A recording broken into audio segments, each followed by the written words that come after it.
4 + 3 આનો સરવાળો કેટલો થાય મિત્રો? ચલો હવે આપણે તે જોઈએ। મિત્રો અહીંયા ધ્યાનથી જુઓ। અહીંયા 2 ચોરસ ખાના છે જેમાં સંખ્યા લખેલી છે।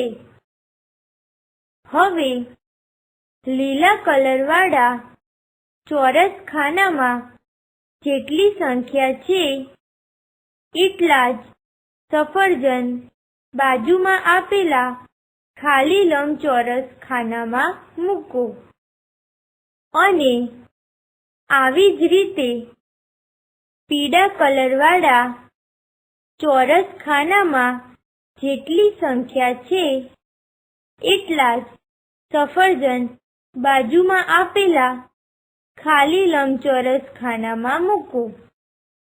મિત્રો હવે આપણે સફરજન મૂકવાનું ચાલુ કરીએ। પહેલા લીલા ચોરસ ખાનામાં 4 લખેલો છે એટલે આપણે બાજુના લંબચોરસ ખાનામાં 4 સફરજન મૂકીશું।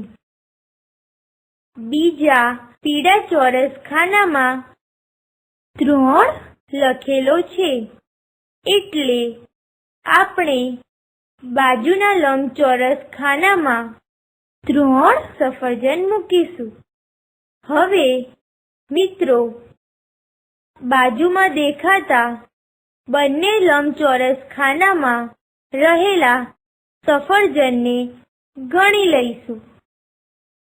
1 2 3 4 5 6 7 મિત્રો અહીંયા 7 સફરજન છે એટલે કે આપણી બે સંખ્યાનો સરવાળો 7 થાય છે। મિત્રો આ જ પ્રમાણે આપણે બીજા ઉદાહરણો જોઈએ।